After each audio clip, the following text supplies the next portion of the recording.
tale. Hey, hey, there's an ogre, a small child too. I can see a garden with flowers blue, a king with a crown, 3 toads all around, wizards and witches all waiting for you. Magic spells, tales to tell, they will take your breath away. Mice will chase the cats away. Life's not for sale, it's a fairy tale, and everyone is a star. So turn the page, we improve with age. Have courage and you can go far. So seize the day, blow the clouds away, and spare the time if you can. Dreams can come true, and they will for you. For Anna, they already have. அது உங்க தெரியுது பாருங்க, அதுதான் Ryan. அப்புறம் அதுக்கு மேல தெரியுறது big talk நட்சத்திரம். அதுக்கு ஏன் பிக் டாக்னு பேர் வந்துச்சு?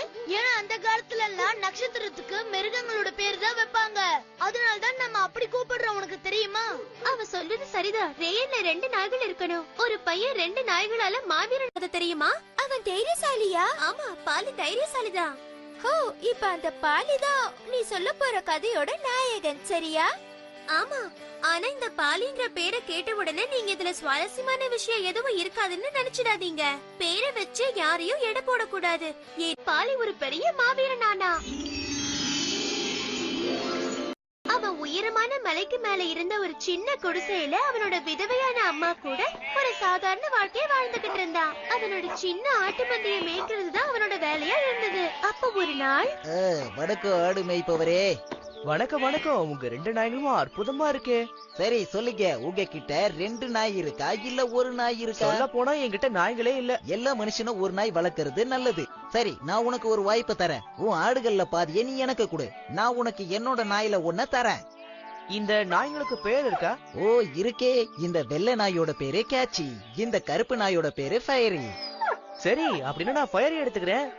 போ ஃபயரி, இனிமே இவர்தான் உன்னோட புது முதலாளி. என்னடா? ஆமா, இத வீட்டுக்கு கொண்டு போனா அம்மா நம்மள பின்னி எடுத்துருவாங்களே. பாலி, நம்ம உயிர் வாழ வச்சிருந்த இந்த பாதி ஆடுகளை நீ கேவலம் நாய்க்காக வித்துட்டு வந்திருக்க. உன் மூளை என்ன மயங்கி போயிடுச்சா? ஒழுங்கா நீயும் இவனையும் இங்கிருந்து போயிடுங்க. எனக்கு வர கோவத்துக்கு நீங்க மட்டும் என் கையில மாட்டினீங்க, நான் என்ன பண்ணுவேன்னு எனக்கே தெரியாது. அவங்கள பத்தி நீ கவலைப்படாத. கொஞ்ச நாள் போனா அவங்களுக்கு உன்னை பிடிச்சிடும்.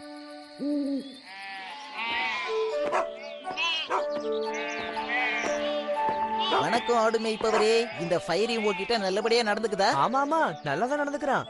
சரி, நான் உங்களுக்கு இன்னொரு வாய்ப்பையும் தரேன். உங்களோட மீதி ஆடுகளையும் என்கிட்ட கொடுங்க, நான் என்னோட கேட்சியை உங்களுக்கு தரேன்.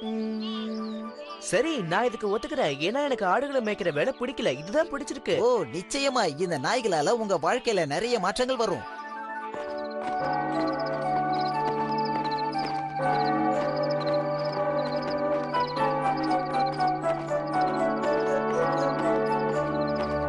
தொந்தரவுக்கு மன்னிக்கணுங்க ஐயா. இன்னைக்கு ராத்திரி நான் தங்கறதுக்கு இங்க ஏதாவது இடம் கிடைக்குமா? ஓ, நீ தங்கறதுக்கு இந்த ஊர்ல ஒரே ஒரு இடம் தான் இருக்கு. அதோ உனக்கு பின்னாடி இருக்கு, அந்த கட்டடம் தான் அது. ஆனா அங்க தங்கினவங்க இது வரைக்கும் காலையில திரும்பி வந்ததே இல்ல. சொல்றதுல நம்பிக்கை இல்லனா இவரை வேணா கேட்டு பாரு, அந்த இடத்தோட சொந்தக்காரரே இவர் தான். உண்மைதான். ஆனா உனக்கு விருப்பம் இருந்தா நீ அங்க தங்கலாம். அங்க ஒரு வாள் இருக்கு, உன்னை காப்பாத்துறதுக்கு அது உதவும். நன்றிங்கய்யா. என்ன பசங்களா, உள்ள போய் பார்க்கலாமா?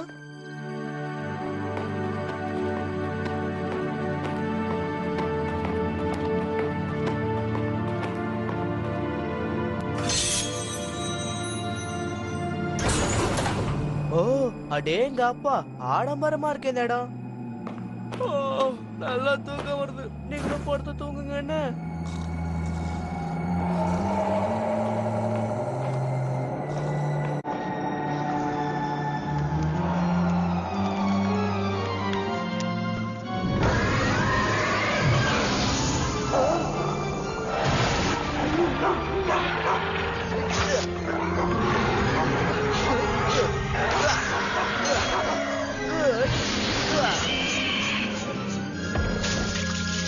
எப்படி எல்லாத்தையுமே நாங்க போட்டு தள்ளிட்டோம்ல.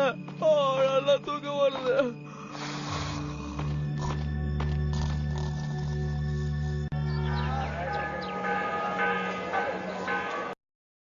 அவருக்கு ஒண்ணும் ஆகல.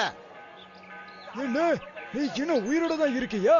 என்னால நம்பவே முடியல. அந்த டிராகன் என்னாச்சு? நேத்து ராத்திரி நான் அதை கொன்னுட்டேன். என்ன நீ என்ன சொன்ன? அந்த டிராகனை எத்தனையோ பேர் தோத்து போன ஒரு விஷயத்துல நீ வெற்றி அடைஞ்சிட்ட. அதுக்கு பரிசா நான் இந்த வீட்டை உனக்கே தரேன். ரொம்ப நன்றிங்க. ஆனா அதுல எனக்கு விருப்பம் இல்ல. அப்படின்னா அந்த வீடு என்ன விலைக்கு போகுதோ அந்த அளவுக்கு உனக்கு தங்க காசுகளா தரேன். நீங்க விருப்பப்பட்டு கேக்குறதுனால நான் இதை ஏத்துக்கிறேன். அது மட்டும் இல்ல, எனக்கு ஒரு வாழும் ஒரு குதிரையும் தேவைப்படுது. கொடுக்க முடியுமா?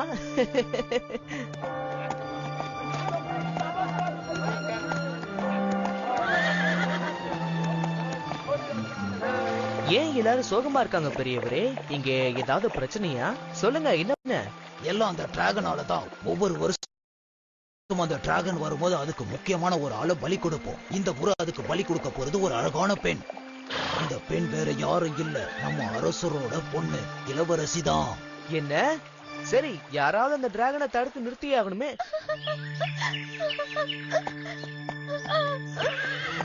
அப்பா, நீங்க இங்க இருக்க வேண்டாம், கிளம்பிடுங்க.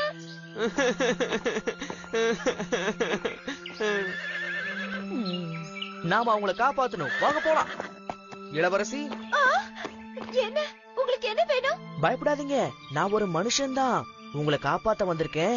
அதோட அந்த டிராகனையும் கொல்றதுக்கு வந்திருக்கேன். நீங்க அந்த டிராகனை பத்தி தெரியாம பேசுறீங்க. எல்லாம் என் தலையெழுத்துப்படியே நடக்கட்டும். நீங்க இங்க இருந்து கிளம்புங்க. இல்ல, நான் ஒண்ணு உங்களை காப்பாத்தணும், இல்லன்னா 2 பேரும் இங்கேயே சாகணும்.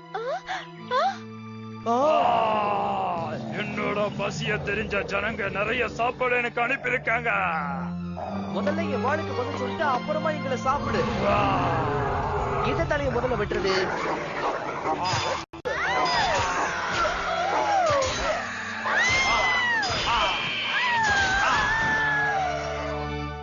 நீங்க பெரிய மாவீரன் தான். நீங்க சொன்ன மாதிரி காப்பாத்திட்டீங்க. நம்ம 2 பேரும் கல்யாணம் பண்ணிக்கலாம். நல்லா பிடிச்சுக்கங்க. நீங்க வாங்க. ஆசையாமா அப்படியே நில்லுங்க. கையில இருக்கிற ஆயுதத்தை பாத்தீங்கல்ல? இவங்க தான் ராஜாவோட பொண்ணு. அந்த வீரனை கொன்னுட்டு அதுக்கப்புறம் இளவரசிய டிராகன் கிட்ட இருந்து நாம தான் காப்பாத்தணும்னு சொல்லுவோம். அப்புறம் நமக்கு பெரிய பணம் கிடைக்கும். வீரனே, உனக்கு உயிர் வேணுமா இல்ல இந்த இளவரசி வேணுமா? முடிவு பண்ணிக்க.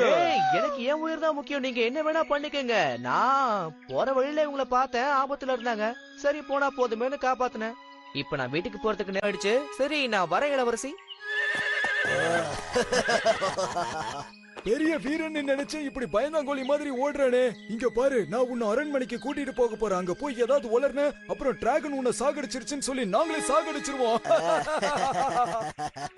நீ செஞ்சது கொஞ்சம் கூட நல்லா இல்ல. அவங்கள அங்க விட்டுட்டு வந்திருக்க கூடாது. இப்ப இளவரசிக்கு பெரிய ஆபத்து வர போகுது. நீங்க சொல்றது சரிதான். ஆனா நீங்க ஒரு விஷயத்த யோசிச்சு பார்க்கணும். அவங்கள என்னால தனியா சமாளிக்க முடியாது இல்லையா? அது மட்டும் இல்ல, நீங்க எங்க அம்மா வீட்டுக்கு போய் அவங்கள பத்திரமா பாத்துக்கங்க. அவங்க தனியா கஷ்டப்பட்டுக்கிட்டு இருப்பாங்க. அதனாலதான் சொல்றேன். போறீங்களா? சரி முதலாளி, நீங்க என்ன சொல்றீங்களோ அப்படியே நான் செஞ்சிடறேன். இந்த டிராகன்ஸோடைய நாக்கெல்லாம் வெட்டி கொண்டு போனா இத நான் தான் கொன்னேங்கிறது அவங்க எல்லாரும் ஒத்துக்க நிறைய வாய்ப்பு இருக்கு. என் மகளை காப்பாத்தி கூட்டிட்டு வந்ததுக்கு ரொம்ப நன்றி. இதுக்கு நான் உங்களுக்கு 2 பரிசு தர விரும்புறேன். உங்கள சின்ன வயசா இருக்கிற வரை என் பொண்ண கல்யாணம் பண்ணிக்கிட்டு இந்த ராஜ்யத்தை ஆளலாம். இன்னொருத்தருக்கு நிறைய பொண்ணும் பொருளும் கொடுத்து பெரிய பணக்காரரா ஆக்க போறேன். நான் ஆபத்துல மாட்டிக்கிட்டேன். அந்த திருடங்கள்ல ஒருத்தருக்கு என் அப்பா என்ன கல்யாணம் பண்ணி கொடுக்க போறாரு. என்ன நீங்க வந்து காப்பாத்துவீங்கன்னு நம்புறேன். காத்துக்கிட்டு இருக்கேன். இந்த லெட்டர் கொண்டு போய் அவர்கிட்ட கொடு. ஆனா அவரை நான் எப்படி கண்டுபிடிக்கிறது? நீ அவளை நேர்ல பார்த்தது உனக்கே தெரியும். இளமையாவும் அழகாவும் தைரியசாலியாவும் இருப்பாரு. அதுவும் அவரே வந்துட்டாரு. ஆனா இளவரசி, அவர் பெரிய தாடியோட கிழமை மாதிரி இருக்காரு. அவர் மாறு விஷயத்துல வந்திருப்பாரு. அவர்கிட்ட இந்த லெட்டர் கொடு. உங்களை இந்த விழாவுக்கு நான் வரவேற்கிறேன். உங்க சீட்டு நம்பர் 3. இளவரசி எதிரில இருக்கிற சீட்டு தான் உங்களோட சீட்டு. போய் உட்காருங்க. உங்களை இந்த விருந்துக்கு வரவேற்கிற வீரரே, உங்களோட பெரிய சாதனைகள் எதையாவது பத்தி ஒண்ணு சொல்லுங்களேன் எங்களுக்கு. நான் ஒரு சாகசம் தான் பண்ணேன், ஆனா அதுவே சுவாரஸ்யமா இருக்கும். ஓ அப்படியா? கொஞ்சம் விவரமா சொல்லுங்க. ஒரு நாள் ஒரு பயங்கர டிராகனால ஒரு ஊரே நாசமாயிட்டு இருந்தது. அங்க எல்லாரும் ரொம்ப கஷ்டப்பட்டுக்கிட்டு இருந்தாங்க. அப்போ நான் அந்த ஊருக்கு போய் என் 2 நாய்களோட உதவியால அந்த டிராகனை அடிச்சு கொன்னு அந்த தலைய வெட்டிட்டேன்.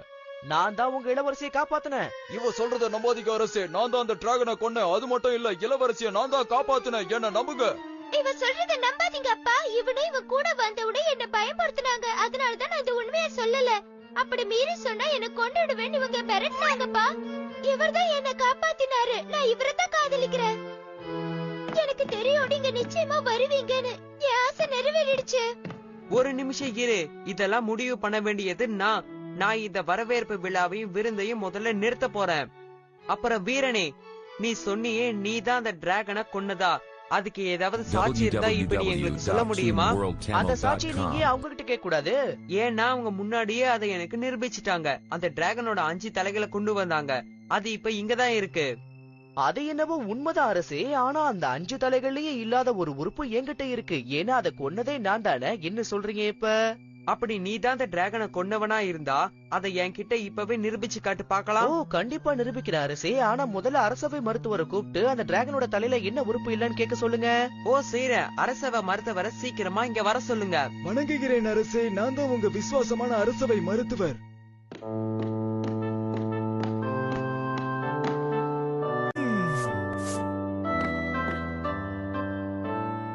நான் அந்த டிராகனோட தலைகளை சோதனை பண்ணி பார்த்தேன் அரசே. எல்லா அறுப்புகளும் சரியா தான் இருக்கு. அப்படி ஏதாவது அறுப்பு இல்லன்னா நிச்சயமா அதை என்னால கண்டுபிடிச்சிருக்க முடியாது. மத்தவங்களோட வேலை சரியில்லைன்னு தேவையில்லாம விமர்சனம் பண்றாள் நான் கிடையாது. அதுங்களோட நாக்கு சரியா இருக்கான்னு நீங்க பாத்தீங்களா? அது நான் இப்படி வெட்டியா நின்னு பேசிக்கிட்டு இருக்காம போய் அந்த தலைகள்ல நாக்கு இருக்கான்னு பாரு. போ சொல்லு, நாக்கு இருக்கா? இததான் சொல்ல வந்த அரசே. அந்த நாக்குகள் அதோட நாக்குகளை காணோம்.